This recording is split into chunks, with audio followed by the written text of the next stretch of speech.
Nah, teman-teman kita mau mulai podcast kita tentang produksi.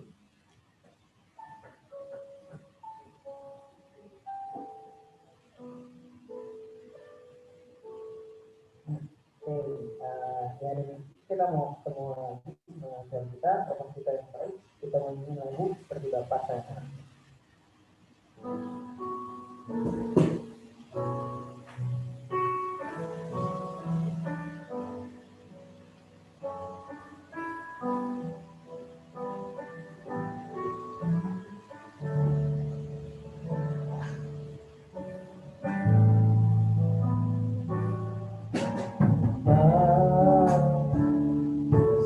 Sungguh kasih setiamu,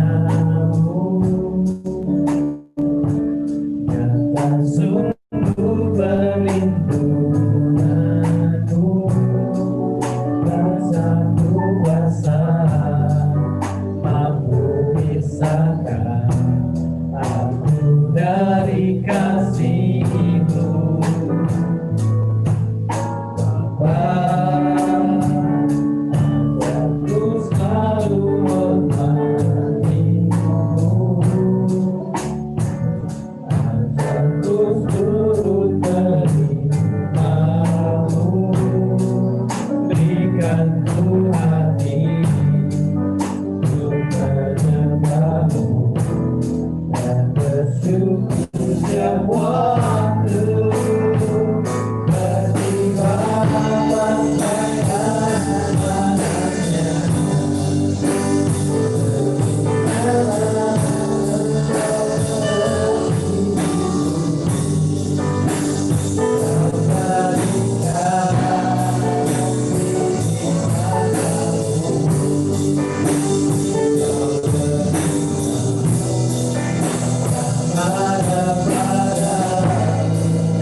Gimana kita mau nyanyiin lagu yang lebih semangat lagi? Kita mau nyanyiin lagu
teman-teman kita mau siapin lagi kita buat firman Tuhan. Kita nyanyiin lagu seperti sejauh timur dari barat.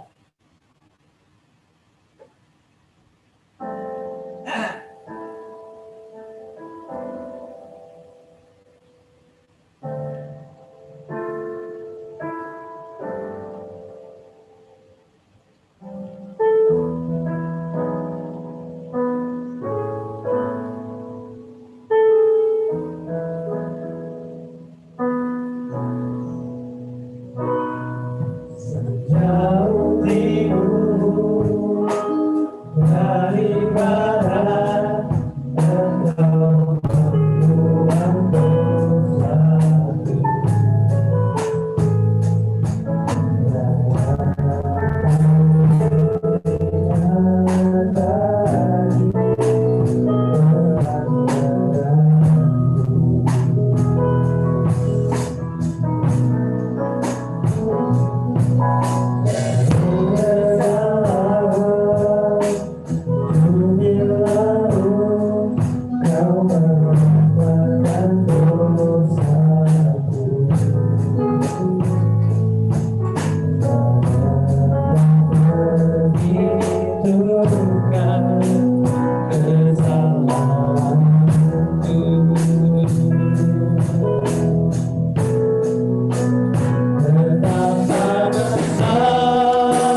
Kami bersyukur, berterima kasih karena perbuatan Tuhan ajaib.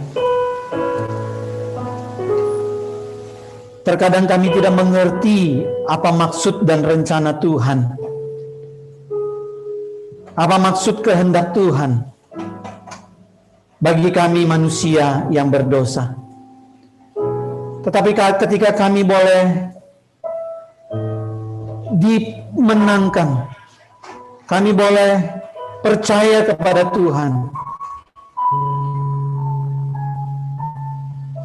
kami baru mengerti bahwa karya Tuhan, rancangan Tuhan, rencana Tuhan adalah jauh dari pemikiran kami, jauh dari akal kami.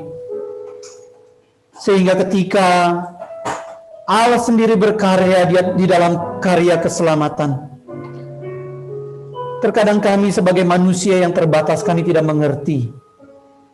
Tuhan, kami bersyukur di dalam Yesus kami boleh dimengertikan. Kami bersyukur rencana Tuhan yang terlalu indah, yang Tuhan sudah rancangkan, yaitu keselamatan kami. Tuhan nyatakan, terima kasih Bapa. Kami bersyukur, berterima kasih untuk setiap minggu di mana kami boleh datang beribadah kepada Tuhan. Tuhan, di sini kami anak-anak-Mu. Tuhan berkati setiap kami. Dan biarlah apa yang boleh kami kerjakan di dalam setiap pujian, doa, penyembahan, bahkan perenungan firman Tuhan. Tuhan yang kiranya boleh memberkati setiap kami. Terima kasih Bapa. Di sini kami anak-anak-Mu, Tuhan berkati waktu ini sama seperti Tuhan berkati waktu-waktu sebelumnya. Di dalam nama Yesus Tuhan Juru Selamat yang hidup, kami berdoa, kami bersyukur. Amin. Baik, tema kita pada minggu pagi ini adalah tough love. Teman-teman, kita sudah memasuki di minggu Advent yang pertama pada hari ini. Memang hari ini masih minggu terakhir dari bulan November di tahun 2020, tetapi di dalam kalender gereja kita masuk di dalam minggu Advent yang pertama. Kalau minggu Advent itu, Advent pengertiannya adalah kedatangan. Jadi kalau kita tahu atau kita mengerti tentang kedatangan, kita tahu bahwa Yesus Kristus yang datang ke dalam dunia menyatakan misi karya keselamatannya di tengah-tengah dunia. Mari kita membaca satu bagian firman Tuhan yang mungkin udah sering kita baca, ini menjadi satu ayat emas bagi kita semua. Terambil dari Injil Yohanes 3 ayat yang ke-16. Injil Yohanes 3 ayat yang ke-16.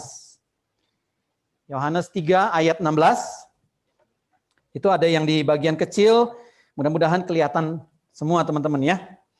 Injil Yohanes 3 ayat yang ke-16. Demikian firman Tuhan, karena begitu besar kasih Allah akan dunia ini, sehingga dia telah mengaruniakan anaknya yang tunggal, supaya setiap orang yang percaya kepadanya tidak binasa, melainkan beroleh hidup yang kekal. Jadi kita tahu bahwa ayat ini berbicara tentang kasih Tuhan yang begitu besar, begitu luar biasa. Kasih Tuhan yang begitu ajaib, sehingga dia mau datang menyelamatkan manusia yang berdosa. Jadi kadang-kadang begini ya, Tuhan itu menyatakan kasihnya, menyatakan kehendaknya itu kita nggak bisa ngerti. Rencana Tuhan itu terlalu besar, terlalu luas, terlalu hebat. Nah, waktu kita mengerti tentang istilah kasih, kasih itu adalah sayang, kasih itu adalah mencintai. Tetapi waktu kita mengerti kasih biasanya kita bilang begini ya, kalau gua dikasihi, gua baru bisa mengasihi. Kalau orang lain berbuat baik sama gua baru bisa berbuat baik untuk orang tersebut. Tetapi Tuhan menyatakan kasihnya nggak seperti itu.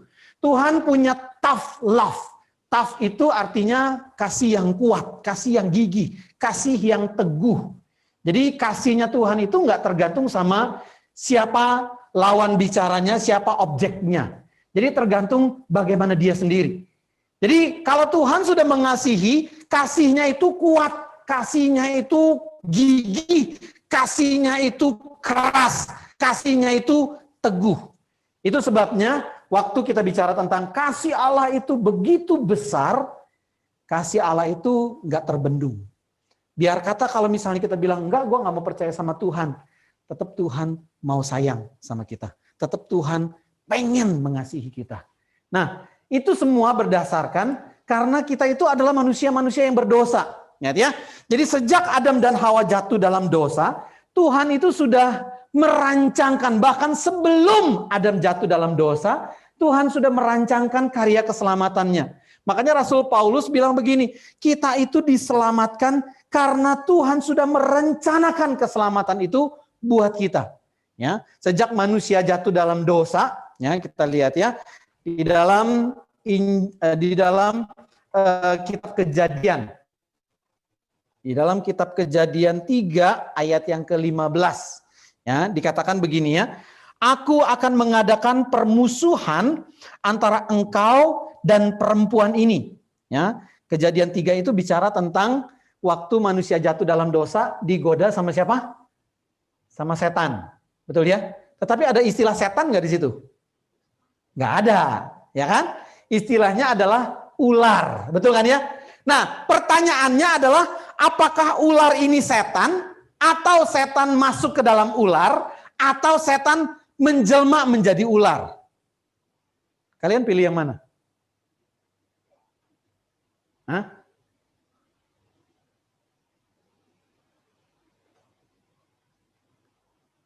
Pilih setan menjelma jadi ular, atau setan merasuki ular, atau si... Tadi yang pertama tuh apa ya? Kok gue jadi lupa ya? Dua aja deh gue kasih pilihan deh buat kalian. Pilihannya apakah setan merasuki ular atau setan menjelma jadi ular?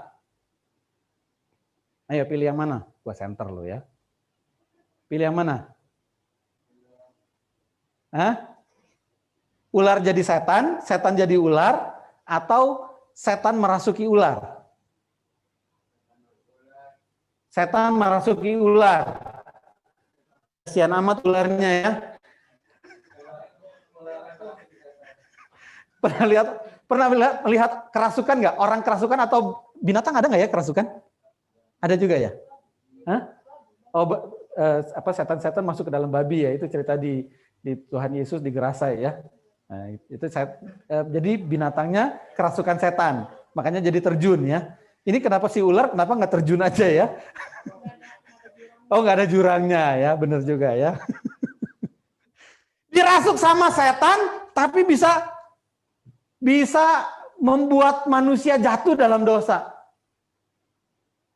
Kalau gue lebih percaya, ya, ini kayaknya nih setan menjelma jadi ular. Ya, karena nanti di kitab Wahyu, setan itu disebut sebagai ular tua.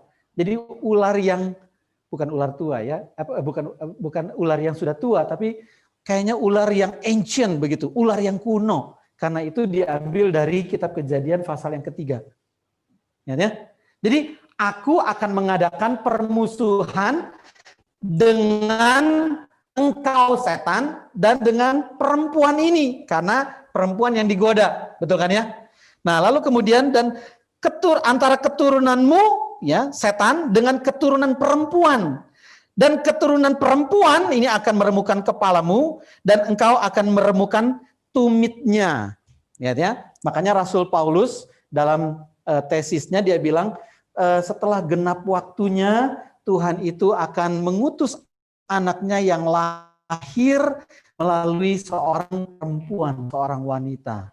Dan anaknya itu akan tunduk di bawah hukum Taurat. Ya. Jadi kalau Yesus harus lahir melalui perempuan, memang itu sudah rencana Tuhan. Nah, ada yang pernah belajar seksologi nggak? Kenapa sih kok Maria harus melahirkan Yesus? Maria itu laki perempuan? Perempuan. Yesus laki perempuan? Laki. Kalau secara genre, ya, secara gender, ya, secara genre itu apa ya? Jazz ya, aliran musik genre. Nah, kalau secara gender, Maria itu hormonnya, kromosomnya itu XX atau XY? Nah, ada yang tahu nggak?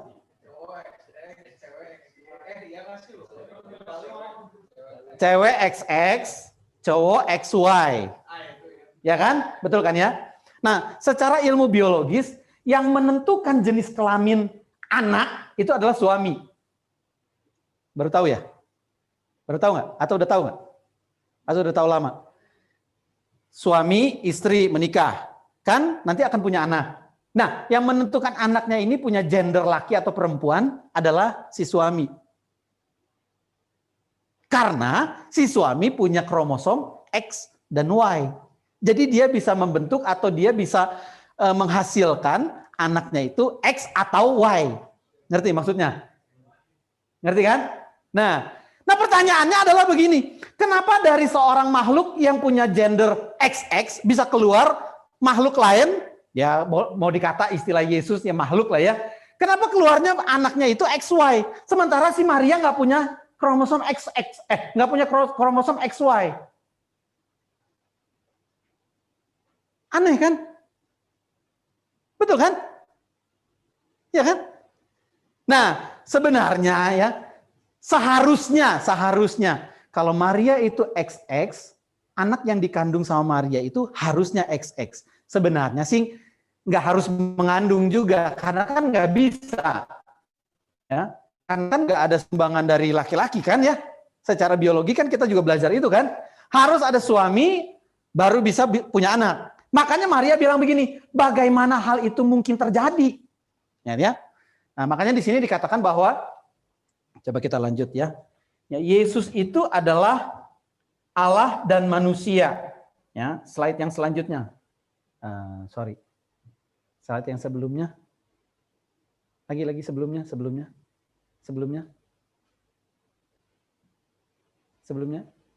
Nah, ini ya. Jadi bagaimana hal itu mungkin terjadi kelewatan, Vio? Nah, next. Nah, bagaimana hal itu mungkin terjadi? Ingat ya, yang pertama adalah itu bisa terjadi karena supranatural, di luar natural kita. Ingat ya. Allah itu dalam tanda petik mengadakan manusia itu dengan 4 cara. Yang pertama, Allah mengadakan manusia. Manusia itu bisa ada, bisa jadi diciptakan sama Tuhan. Itu karena tanpa laki-laki, tanpa perempuan. Kita tahu sama-sama Allah menciptakan Adam dari nggak ada laki-laki, dari nggak ada perempuan. Betul kan ya? Nah, lalu kemudian Allah menciptakan atau mengadakan manusia yang kedua, itu hanya dari laki-laki tanpa perempuan. Ingat ya? Ingat ya? Itu Allah menciptakan Hawa dari laki-laki. Hawa diciptakan dari apanya Adam? Tulang rusuk. Ya kan? Jadi hanya dari laki-laki tanpa wanita, Tuhan mengadakan manusia yang... Lalu Tuhan mengadakan manusia yang ketiga dari laki-laki dan dari wanita. Siapa? Kain, Habel, terus sampai kita. Betul kan ya? Harus ada laki-laki dan harus ada perempuan. Nah yang keempat, Tuhan dalam tanda petik mengadakan manusia itu cuma dari wanita saja tanpa laki-laki. Siapa dia? Tuhan Yesus. Itu sesuatu hal yang supranatural. Sebenarnya kalau misalnya si Maria itu XX, seharusnya memang juga nggak akan jadi anaknya itu juga XX karena nggak ada sumber laki-laki. Tapi Tuhan menyatakan itu di luar natural manusia alami. Ya. Nah yang kedua karena dia ajaib. Di Yesaya 9 ayatnya yang kelima, hanya Immanuel itu akan disebutkan orang penasehat, ajaib, raja yang kekal, raja damai, Allah yang perkasa, betul kan ya? Nah, lalu kemudian yang pertama dan yang kedua itu sebutannya namanya akan disebutkan orang penasehat, ajaib. Banyak orang berpikir begini, namanya Tuhan itu, namanya Immanuel itu adalah penasehat ajaib, ya. Wonderful Counselor. Sebenarnya itu adalah 2 nama. Penasehat sendiri, ajaib sendiri. Jadi namanya itu adalah penasehat dan yang kedua nama ajaib. Ya. Jadi itu sama seperti ingat cerita tentang Manoah yang ketemu sama Tuhan, lalu kemudian Tuhan bilang kamu akan melahirkan seorang anak yang akan dinamakan Simson. Ingat cerita itu ya? Terus Manoah tanya, nama kamu siapa? Terus Tuhan bilang gini, apakah nama itu adalah nama yang ajaib? Ya, similar kan? Sama kan? Ajaib. Yang ketiga, karena itu adalah keinginan Allah. Roh Kudus akan turun ke atas kamu, kata malaikat kepada Maria. Dan kamu itu akan dinaungi dengan kuasa Allah yang maha tinggi. Ya? Jadi seharusnya kalau secara biologis Maria XX anaknya itu pasti perempuan, tetapi Tuhan tidak mau menyatakan seperti itu. Bisa jadinya laki, itu satu keajaiban. Ya. Nah, ini merupakan satu teladan yang namanya teladan inkarnasi. Yesus itu harus ilahi, Yesus itu harus manusiawi. Ya. Yesus harus Allah, Yesus harus manusia. Kenapa? Karena manusia itu dia berdosa. Dia berdosa kepada siapa? Kepada Allah. Dia berdosa kepada Allah, jadi harus standarnya standar Allah. Contoh misalnya gini ya. Gua bikin salah sama Mika. Bikin salah apa Mika? Banyak ya salah gua sama Mika. Terus udah gitu gue minta maaf sama Mika. Ya kan? Mik, gue say sorry. Terus Mika bilang gini, dalam hati. Ya lu gampang aja minta maaf sama gue. Kesalahan lu itu lebih berat daripada cuman lu ngomong minta maaf. Betul kan ya? Kita punya standar yang seperti itu kan buat orang lain kan. Jadi kalau ada orang yang salah sama kita, dia udah minta maaf, kita mungkin yaitu menurut dia itu maafnya yang tulus. Tapi kita, gampang aja lu minta maaf. Padahal kesalahan lu lebih berat daripada cuman minta maaf. Lihat ya. Jadi standar kita, itu kita taruh kepada orang tersebut. Lihat ya. Nah, makanya Yesus itu harus Allah. Karena kita berdosa terhadap Allah. Makanya standar kepuasan dosa yang ditebus sama Tuhan Yesus itu adalah standarnya Tuhan. Nah, yang kedua, Yesus itu manusia. Yang berdosa kepada Allah siapa? Manusia. Yang harus berkorban.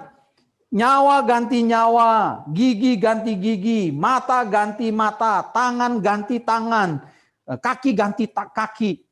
Ya. Kalau nyawa dikorbankan, harus gantinya juga nyawa. Betul kan? Pada hari engkau makan buah pengetahuan yang baik dan yang jahat itu, pada hari itu juga kamu akan mati. Berdosa siapa? Manusia kan? Manusia harus ganti hidup yang sudah diberikan sama Tuhan. Karena manusia sudah berdosa. Jadi hidup ganti hidup. Nyawa ganti nyawa. Manusia ganti manusia. Ya? Jadi karena manusia yang berdosa sama Tuhan, manusia yang harus diselamatkan, jadi korbannya itu juga harus manusia.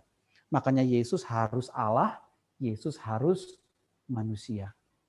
Itulah yang disebut sebagai inkarnasi, menjadi daging atau di dalam daging. Nah, istilah inkarnasi itu adalah istilah Kristen, ya. Kalau kita sering dengar istilah reinkarnasi. Kalau reinkarnasi itu bahasa Pali, itu bahasa India, yaitu kita dilahirkan kembali. Jadi teorinya adalah kalau gua mati, nanti gua akan mungkin 1000 tahun lagi ke depan, 2000 tahun ke depan, 10.000 tahun ke depan, itu nanti gua akan dilahirkan kembali. Kalau gua sekarang hidupnya jahat, besok gua akan dilahirkan sebagai tikus. Kalau hidup gua baik, gua akan dilahirkan kembali besok-besok itu akan jadi setengah dewa. Mungkin seperti itu. Itu yang namanya reinkarnasi. Reinkarnasi itu bukan Kristen. Tapi kalau inkarnasi itu adalah Kristen. Ingat ya? Jadi Yesus Allah yang menjadi manusia, Allah yang merendahkan dirinya menjadi manusia, bahkan mati di atas kayu salib. Makanya Rasul Paulus dalam suratnya kepada jemaat di Efesus bilang, kamu itu harus sehati sepikir. Lihat ya. Harus sehati sepikir. Satu kasih, satu jiwa, satu tujuan, dengan tidak mencari kepentingan sendiri atau puji-pujian yang sia-sia.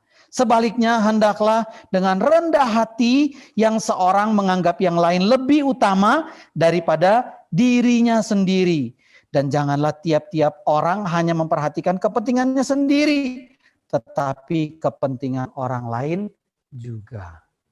Ya. Nah, itu teladan yang Tuhan Yesus berikan buat kita. Bagaimana kita harus hidup satu dengan yang lain, itu hidup di dalam kerendahan hati. Mementingkan kepentingan orang lain. Kalau kita mementingkan kepentingan diri kita sendiri, itu kita nggak ada bedanya sama orang dunia. Betul kan? Ya kan? Yang sering-sering naik motor, disalip dari samping. Rasanya apa? Panas. Kena nggak? Enggak. Kena anginnya doang kan? Bus gitu kan? Kena kagetnya doang kan? Gitu kan? Terus bahasa yang biasa kita sebut gogok gitu kan? Keluar kan? Gitu. Jadinya kita berasanya kan kita nggak kena kan? Tapi kenanya di hati, di emosi. Salib sama orang. Kita juga pengen bales kan? Diejek sama orang, kita juga pengen bales. Kita pengennya saya yang duluan, saya yang nomor 1. Orang lain kalau perlu kita sikut kanan, sikut kiri, injek ke bawah. Supaya kita bisa naik. Itu adalah cara-cara dunia. Tapi cara-cara Tuhan tidak seperti itu. Tuhan sudah menyatakan kasih-Nya kepada kita dengan cara Dia mati buat kita. Berkorban buat kita. Nah, tadi Vio, boleh lanjut Vio? Nah, sebelumnya Vio, kebanyakan Vio. Yang ada gambar teko. Teko. Nah, ini ada satu Chinese tradition, ya. Pernah tahu nggak kalau kita dituangin air, dilayanin sama orang, terus kita ketok meja 3 kali. Ada yang pernah tahu nggak tradisi itu? Nggak pernah ada yang tahu ya? Nggak pernah ada yang tahu? Pernah lihat? Tahu nggak artinya?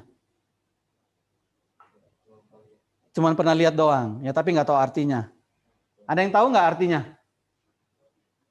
Hah? Nggak ada yang tahu. Ya. Jadi konon katanya begini, gue nggak tahu ya itu zaman kaisar dinasti apalah begitu ya. Jadi ada kaisar di China, dia pengen lihat situasi kondisi rakyatnya. Jadi dia keluar atau dia turun dari singgasananya, dia keluar dari istananya, dia bukan pakai baju kaisar, tapi dia pakai baju rakyat biasa. Ya. Jadi kalau zaman dulu kan orang dikenal melalui bajunya kan ya. Kalau kayak gue keren-keren gini kan pakai jas, oh ini pengkhotbah gitu kan. Kalau kayak kalian yang pakai kaos-kaos gini ya itu jongos ya kan. Nah jadinya nah ya jadinya kita tahu ya orang itu dari apa yang dia pakai. Nah, kalau kaisar pakai baju kaisar. Nah, waktu kaisar copot bajunya, dia pakai baju rakyat biasa, dia nggak ketahuan dia itu kaisar, ya. Dan biasanya kaisar itu harus dikelilingin sama yang namanya pas pampres kan, pengawal-pengawal. Jadi pengawal-pengawalnya juga nggak pakai baju pengawal. Mereka juga semua pakai baju rakyat biasa. Nah, jadinya mereka keluar nih. Mereka keluar dari istana, mereka keliling-keliling desa gitu ya. Lalu kemudian mereka mampir ke satu warung. Mereka makan, satu pengawalnya tuh keselak gitu ya. Entah keselak atau apalah gitu. Pokoknya dia butuh minum. Ya, butuh tambah air tehnya. Sementara tekonya itu lebih dekat ke si kaisar. Jadi si kaisar dengan refleksnya gampangnya adalah dia layani kan. Mestinya pengawal yang layani kaisar. Nah ini si kaisar yang layani pengawal.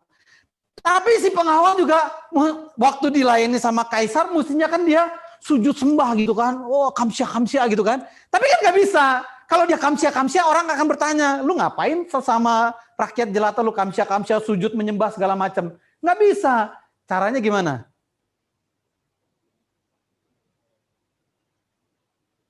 Ketok mejanya 3 kali. Ada yang ketok sampai sekarang tuh ya, ada yang ketok, ada yang cuman gini doang gitu. Jadi sentil mejanya 3 kali. Itu tanda kamsia, thank you. Pertanyaannya, si kaisar perlu nggak jadi rakyat biasa? Nggak perlu. Perlu nggak ngelayanin si pengawal dengan tuangin teh ke cangkirnya si pengawal? Nggak perlu. Tapi si kaisar mau lakukan itu.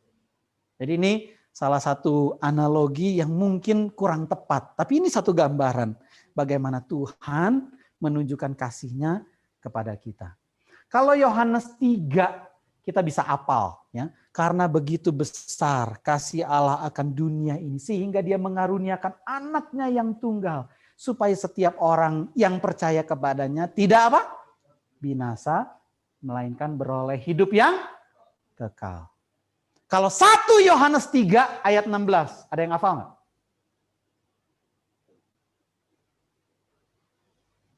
Ada yang hafal nggak? 1 Yohanes 3 ayat 16. Kalau Yohanes 3 ayat 16 kita hafal ayat emas. 1 Yohanes 3 ayat 16. Ada yang hafal nggak? Ngaku juga gue kagak hafal ya. Kita lihat ya. 1 Yohanes 3 ayat yang ke-16. Kita lihat ya.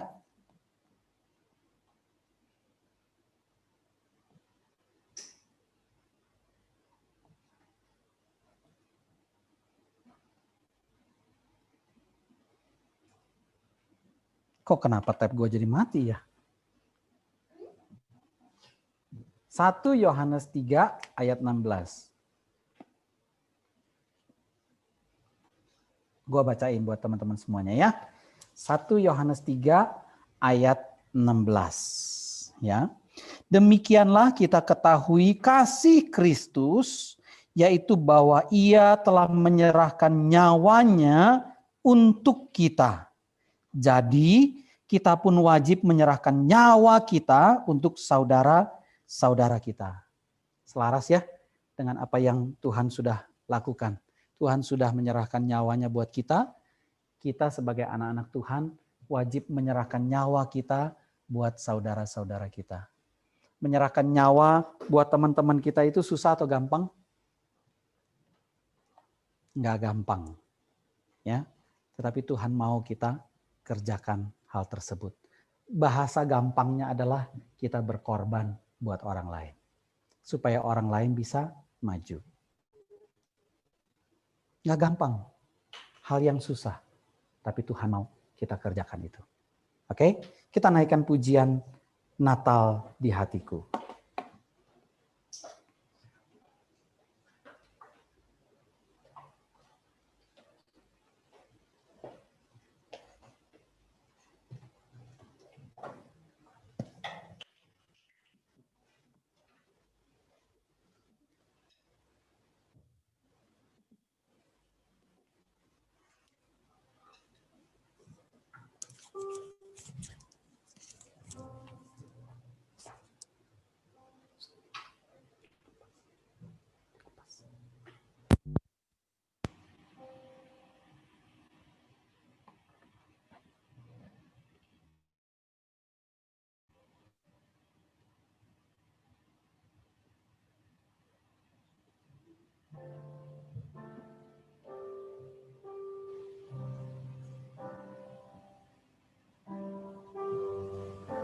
Seperti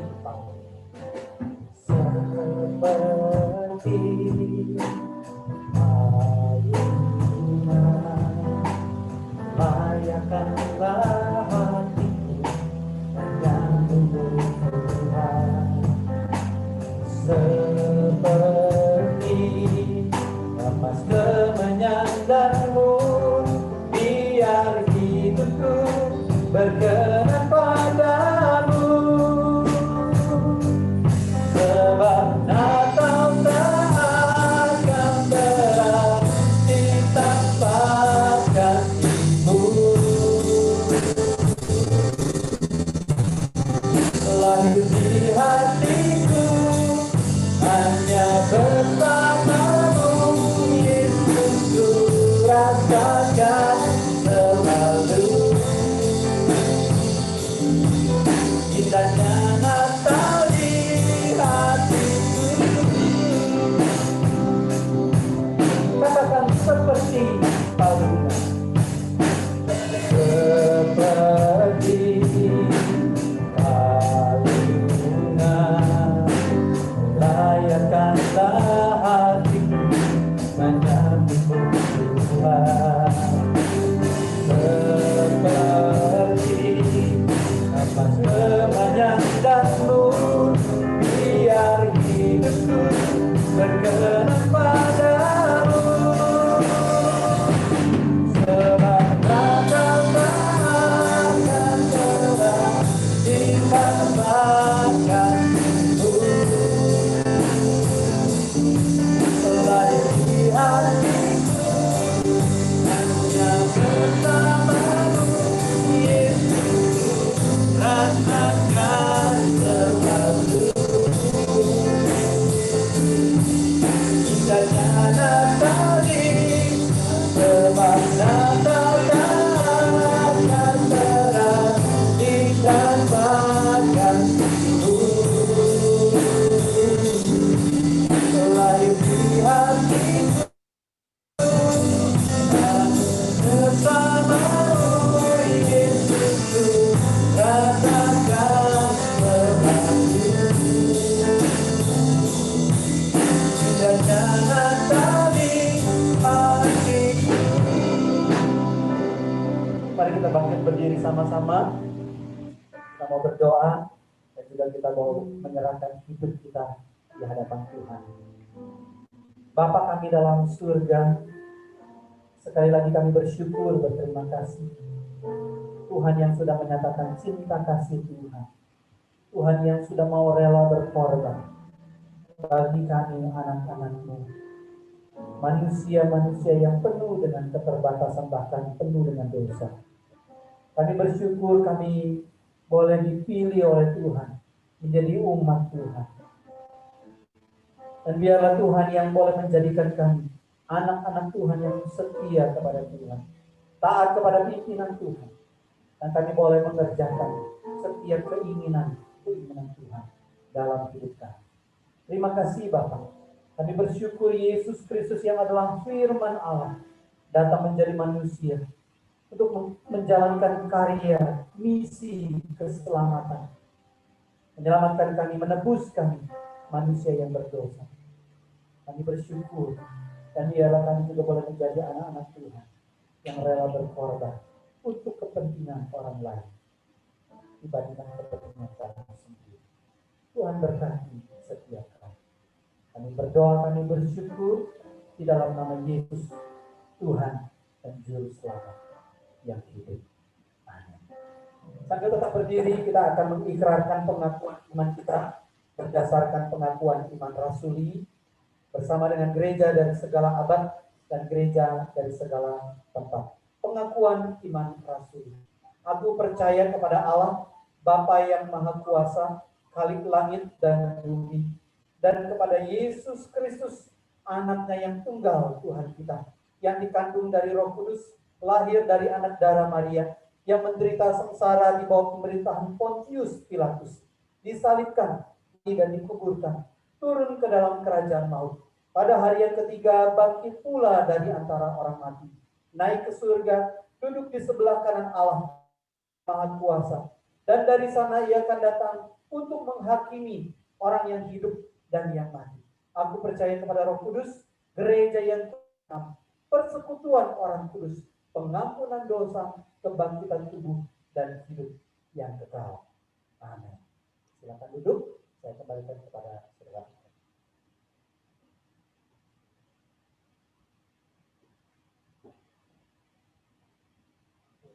Bagi teman-teman yang mau memberikan persembahan bisa mengirimkannya ke rekening dari wilayah atau masuk ke amplop dan dikumpulin waktu kebaktian dimulai.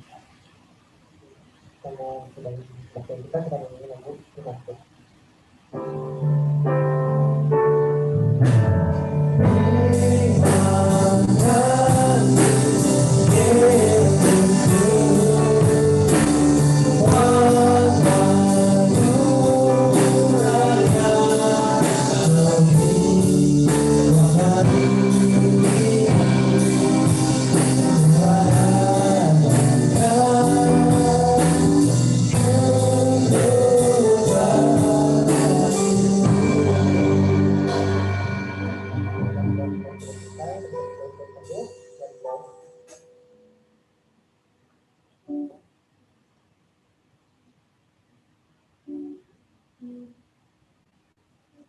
Selamat siang teman-teman. Ada satu pengumuman, yaitu katekisasi bagi teman-teman yang dulu pernah ikut katekisasi yang sebelum pandemi, boleh mengikuti kelas katekisasi di ruangan Zoom ini. Jadi jangan keluar dulu dari ruangan Zoom, dan biar teman-teman nanti kita yang bisa lanjut kelas katekisasinya di ruangan Zoom ini. Oke? Jangan kemana-mana. Tuhan Yesus memberkati. Thank you guys. We'll be right back after this message.